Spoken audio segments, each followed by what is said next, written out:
passport that was, of course, was so famous in Nazi Germany and Stalinist Russia. I mean, it's like they're following an authoritarian list and checking each box off twice and, you know, taking it to the next level.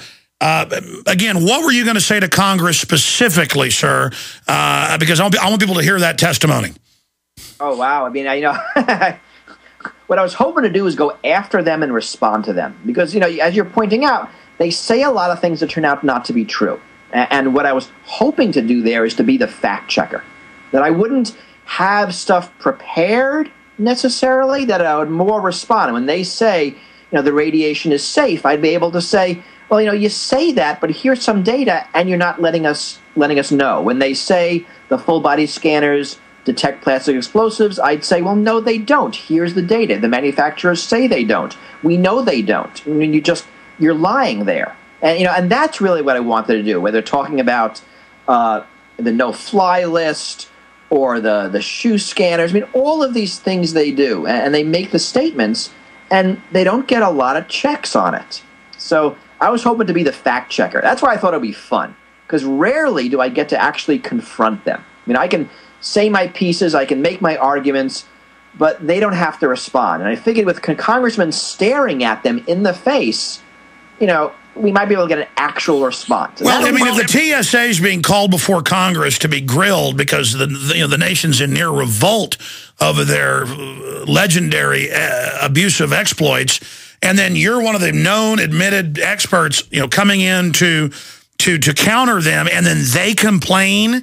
What was the nature of the complaint where our godlike TSA trumps open discussion? So this is a technicality, and it might be valid for all I know. There's a lawsuit going on, EPIC, Electronic Privacy Information Center versus the TSA about full-body scanners. I'm one of the named plaintiffs. And what they invoked, and this might be a rule for all I know, that both sides of an ongoing legal dispute should not appear at the same table in front of a congressional hearing. So, I mean, I don't know if this is a real rule. It might be. You know, honestly, if I knew that, I might have dropped off the lawsuit and shown up at the hearing, because the hearing would have been more fun. Specifically, though, I mean, you're a technology expert. You've got a long bio here. Tell folks about your website and you know why you were why members of Congress thought you'd be a good person, you know, to call, because The Economist calls you a security guru. Sure. I mean, I write about the TSA all the time. My website is Schneier.com, SCHNEIER. At the same time this was unfolding, I was participating in an online debate at the Economist magazine website with Kip Hawley. Kip Hawley is the former head of the TSA from its inception to basically when Obama became president. And he and I were going back and forth on the TSA, and it's a fantastic debate. I really recommend people read it. I thought I did a great job. So you're an effective nemesis to the pervert squad, and so they just don't want you on the field. No, I don't think they do. I'm actually pretty good. I could talk about the scanners. I can talk about the X-ray machines. I can talk about the scanning of checked luggage, of cockpit doors. I can talk about their spot program. Yeah, do that. I mean, talk about why you say it's all security, because you coined the term security theater. That's my term, and that's what we got a lot of here. Right? Things that look good but don't actually provide security. You know, it's interesting. For that Economist debate, I pulled some research that was done on the cost to the TSA, because you know we never really look at it in terms of cost versus benefit. Is it worth it? And if you calculate the amount of waiting time for people flying, it's about 19.5 minutes per flyer. I mean, that's the time you get to the airport early, on average. You run the math, that's about $10 billion a year. That equals TSA's budget. If you look at the number of people who drive instead of flying to avoid the TSA, that equals about 500 automobile-related deaths per year. Wow. Right, so we're saying that the TSA is causing 500 fatal accidents a year. Now, that's a big number. I mean, you know, that makes them, you know, I'm sorry to say, more effective than the terrorists. You know, and talking about that would have been interesting. Now, you know, they didn't cause the deaths in the same way the terrorists do, but it's not as scary. It's not as fun to get scared of that. But I've talked to bus company people. I know side issue. The point is they say that buses are being used a lot more. Everywhere I go now, I'm seeing a lot more buses, and everyone I talk to doesn't travel. They talk about upwards of $40 billion a year now in lost revenue. Friends I have in Europe won't come here now. I mean, this is a big deal. I mean, we're known. Communist China isn't anywhere near this. It's easier to fly into North Korea than it is the U.S. now. No, actually, it's not. And China's pretty bad. And hold on. I'm sure you've been to China. I haven't. Paul Watson's married to a nice Chinese lady, and he flies to China 2 or 3 times a year. He says there's basically no security. And I talked to journalists that recently flew to North Korea, and they said basically as long as it's pre-authorized, they were just right in. And then once you go out in the countryside, they had a minder. But I'm talking about, I mean, in North Korea, they don't grab your genitals. Well, I'd love to visit that country. I haven't. China, I have, and I've been to. I'll be in Russia in another month. We'll see how security there. Just came back from Europe. They do a lot of security too. I mean, in a lot of ways. I mean, the Netherlands has it. England has more than the U.S. in some. But the point is that we're losing. All I know is we're losing tourism. Yeah, and we are. A lot of people don't fly. I mean, one of the things you said is that people are up in arms over this. The thing, unfortunately, you have to realize is most people aren't. I mean, most people don't know better. They'll say something like anything if it keeps us safer. I mean, most people believe the government when they say this is essential. I mean, I wish there was a popular revolt over the TSA. But, those of us who object are still pretty fringy. Most people just say, I guess this is what we have to do. And one of the things I like to do with my writings is to raise awareness that maybe this isn't the best way, that maybe this isn't the right thing. But, in a lot of ways, I'm still fighting an uphill battle because most people don't know enough to decide and trust the government. Most people I talk to absolutely hate what the TSA is doing. And I talked to one of my friends that works at the airport, and he said he watched local News 8 Austin interview more than 40 people until they found one old lady that liked what they were doing to her, and they put her on the news. Yeah, I mean, I think there is some of that. I mean, certainly, my friends, your friends are going to select this way. A lot of people are outspoken where they don't like it, but they're willing to accept it. But, go to the airport. I fly all the time, and, people aren't complaining. Now, of course, not to complain, right? Because if you complain, you're a troublemaker, and you could end up on a list. Now, it really is a bad situation. We just don't have the rights to argue. And I think people are afraid to argue. I mean, the people who don't like it are willing to accept it. I'll complain more than most, but I know if I put up a stink at the airport, they're just going to make my day miserable. Did you know the TSA asked for them to remove that other technologist video, a month or so ago, we had him on, where he showed how you could sneak through the scanners with explosives, and then they removed it, saying security. No, the security is showing they're a fraud, right? Yeah, and that actually isn't even new. When I blogged about that, I found a research paper from 2 years previously that talked about the same attack. I mean, it's not like hiding it is going to make it go away.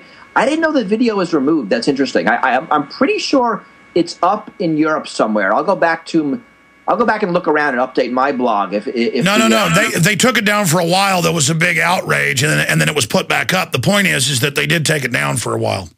So your listeners who don't know, this is a video of someone bringing metal through a full body scanner, through both of them, through both the backscatter X-ray and through the millimeter wave. And basically, he's hiding it in an outside pocket of a sort of a swingy piece of clothing. And the way the images show up, it's hidden in the background. It actually is a serious flaw. It's pretty easy to bypass. It's been known for a few years, and yes, the TSA is trying to hide information about it. The researcher who found this reported that the TSA was threatening reporters who were covering this. Oh, yeah. In fact, I saw the emails, and then he later actually talked to the TV reporter in Florida. They told him, we tell you do not talk to this guy. Yeah, I mean, these are more heavy-handed tactics. But again, the way to think of airport security, the TSA, is that it's an extra constitutional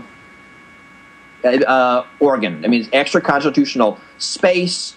organization that the normal rights you have, don't exist. Like a constitution-free zone. We've got one more short segment with you. I want to specifically get into the scanners in other areas and the X-rays, the bomb detectors, because from what I've read, but you know more about this than I do, a good dog detects explosives in a wider range much better than those machines, and they can do it to everybody. But a dog isn't proprietary to a company that gives lobbying money to Congress. A little over. Security expert Bruce Schneier is our guest. Okay, so you heard my question about the dogs. I mean, correct me if I'm wrong, but dogs, profiling. But then they say, no, we won't profile somebody that actually has a criminal record. We'll just treat you all like criminals. So it's an inversion of civil rights. So let me talk about the machines and dogs. So basically, we're trying to detect an explosive called PETN. It's got a long name. You can look it up. It's what the shoe bomber used. It's what the underwear bomber used. It's the thing that's scary. And we're worried about people bringing it in on their person because the magnetometer won't detect it. Now, full-body scanners actually won't detect PETN either. Only two things can detect it, and that's a chemical sniffer or, as you say, a dog. So what we're trying to do with the full-body scanners is to detect bulges in your clothing that could be PETN, and if one is found, then the officer will figure out what it is. So that's basically what the machines are doing. So yes, dogs would be better, but if you think about it, dogs are kind of a logistical nightmare at an airport. I don't think it's a fact that the machines are proprietary and dogs aren't. It's just that having trained animals requires a level of infrastructure that airports don't have. Yeah, but I would rather walk by a dog, and that's all you got to do, than have somebody grab my genitals. Well, it's not all you have to do. It's more complicated than that. I mean, I'm not convinced that dogs are a better solution than the machines. I mean, I think when you start looking at making dogs work, there's a lot of issues. But yeah, the machines don't actually detect the explosive. They detect bulges in your clothing, which then the officer clears. And if you go through the airport, this happens. They see a bulge, and the person who's looking at the images radios to the officer, says there's something in his left pocket. The person looking at your genitals sees something that they want to look at, yeah. Right. And then, so that is cleared. So yeah, so that's basically how those machines work. I mean, I'd love to see more dogs. I think they're a great solution. I even saw some technology that uses bees, as a different animal. Now, I don't think they work with a person, but they work with luggage and other things. That bees can also act as good chemical detectors. But there's a lot of work with using live animals, especially large mammals. And Chertoff doesn't make money off the body scanners. And that's the other issue, of course. There is Michael Chertoff lobbies for one of the two machines authorized to sell them. And, the rush to put them into place after the underwear bomber, even though the manufacturer of one of them, at least one of them, said, wait a second, this wouldn't have detected the underwear bomb. Because remember, if it's not a bulge, you're not going to detect it. So if it's pounded, the flash explosive is pounded thin, if it's part of an article of clothing, there's a lot of ways to sneak it by. Well, what if you had it inside your body? I mean, next they're talking about full body X-rays. I saw that in the Australian news because people might put it in artificial breasts. They might put it in their stomach. Or put it in your anus. We saw one example of that, someone who set off a bomb against a Saudi prince a couple of years ago. Hid the bomb in his anal body cavity. So yes, I mean, this is a tactic. It's kind of an obvious one. Well, the answer is have the pot-bellied TSA people get grandma in there and do proctology exams. Well, I mean, this seems like an endless, futile solution. I mean, I argue. How about we just face the danger like we always did and live in a free society?